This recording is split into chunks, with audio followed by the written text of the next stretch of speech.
వాక్య ధ్యానం కొరకు book of Isaiah chapter 54 verse 14.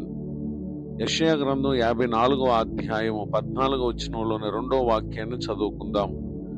నీవు భయపడనక్కర్లేదు, బాధించు వారు నీకు దూరముగా నుందురు. చదవబడిన ఈ వాక్య భాగంలోని దీవెన నా ప్రియులకు మీరందరూ పొందుదురుగాక.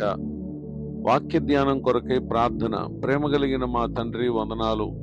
నేడు చదవబడిన ఈ వాక్య భాగం ద్వారా మాతో మాట్లాడి బలపరచమని యేసుక్రీస్తు నామములో ప్రార్థిస్తున్నాను తండ్రి, ఆమేన్.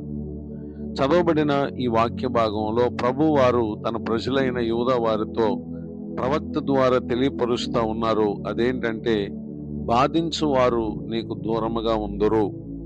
ఈ మాటలు వింటున్న నా ప్రియ సహోదరులు, మన జీవితంలో బాధ కలుగుటకు ఆర్థిక ఇబ్బందులు, అనారోగ్య సమస్యలు, బంధువులు, రక్త సంబంధికులు, ఇలా ఎన్నెన్నో రకాల పరిస్థితులు ఒక వ్యక్తి జీవితానికి బాధ కలుగు చేస్తాయి. అయితే దేవుని ప్రజలకు ఈ దినం పరిశుద్ధాత్మ దేవుడు వాగ్దానం చేస్తున్నారు, నీవు భయపడనక్కర్లేదు, బాధించువారు నీకు దూరముగా ఉందరు. పరిశుద్ధ గ్రంథంలో కొందరు జీవితమందు బాధపరచబడు వారి చేతిలో ఉన్నంత కాలం ఎంతో బాధను, వేదనను, కష్టాన్ని వారు అనుభవిస్తూ వచ్చారు. అయితే వారు ప్రభునందుంచినటువంటి విశ్వాసమే వారి జీవితాలలో బాధించు వారికి దూరం చేసి దేవుడు వారిని ఆశీర్వాదకరమైనటువంటి స్థానంలో నిలబెట్టడం మనం చూడగలం. పరిశుద్ధ గ్రంథంలో రాయబడినటువంటి సంఘటనను మనం పరిశీలన చేసినట్లయితే book of Genesis chapter 37 words 24. ఆదికాండం 37వ అధ్యాయం 24వ వచనం. అతన్ని పట్టుకుని ఆ గుంటలో పడద్రోసిరి, ఆ గుంట ఒట్టిది, అందులో నీళ్లు లేవు. చదవబడినటువంటి ఈ వాక్య భాగంలో యోసేపు యొక్క సహోదరులు యోసేపును ఎంతగానో వారు బాధించినటువంటి విషయాలను మనం ఈ వచనాలలోనూ పై వచనాల్లోనూ మనం చూస్తాం. అయితే బాధించినటువంటి వీరు ఒక దినాన యోసేపును అమ్మివేశారు.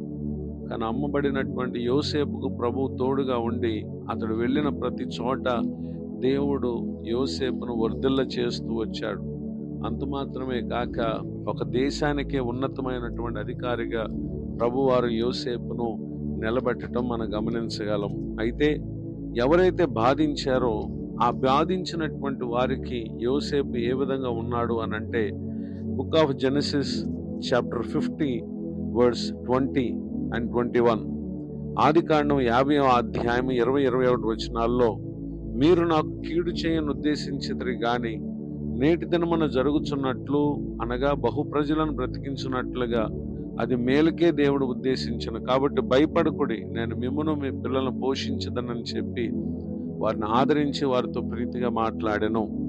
ఈ మాటలు వింటున్నటువంటి నా ప్రియ సహోదరులు, ఒకనాడు యోసేపును బాధించిన వారే నేడు యోసేపు చేత ఆదరింపబడేటటువంటి స్థితికి దేవుడు వారిని తీసుకొచ్చాడు. ఎంత ఆశ్చర్యం! కాబట్టి ప్రస్తుతం మిమ్మల్ని బాధించే వారిని బట్టి ఏమాత్రం కూడా అధైర్యపడకండి.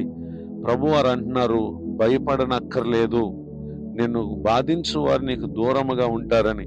కొంతకాలం బాధించే వారికి మనల్ని దూరం చేసిన, మనల్ని బాధించిన వారిని ఆదరించేటటువంటి వారిగా పరిశుద్ధాత్మ దేవుడు మిమ్మల్ని దీవించబోతున్నాడు.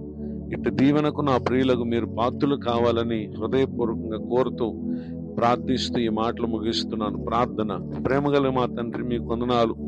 నేడు విన్న ఈ మాటల ద్వారా మా ప్రియులను నిశ్చయముగా మీరు ఆదరించుదురుగాక. దైవజనులను, వారి కుటుంబాన్ని, సేవా పరిచయం దీవించండి. కృంగిన వారిని, దుఃఖితులను, వేదనలో ఉన్న వారిని ఆశీర్వదించండి. మరి ఒక నూతన సంవత్సర దయాకిరీటాన్ని దినం పొందిన మా ప్రియులను మీరు దీవించి మేలు కలుగు చేయమని యేసుక్రీస్తు నామములో ప్రార్థిస్తున్నాను తండ్రి, ఆమేన్. తండ్రి, కుమార, పరిశుద్ధ ఆత్మదేవుడి తోడే నడిపించునుగాక, ఆమేన్. నేడు విన్న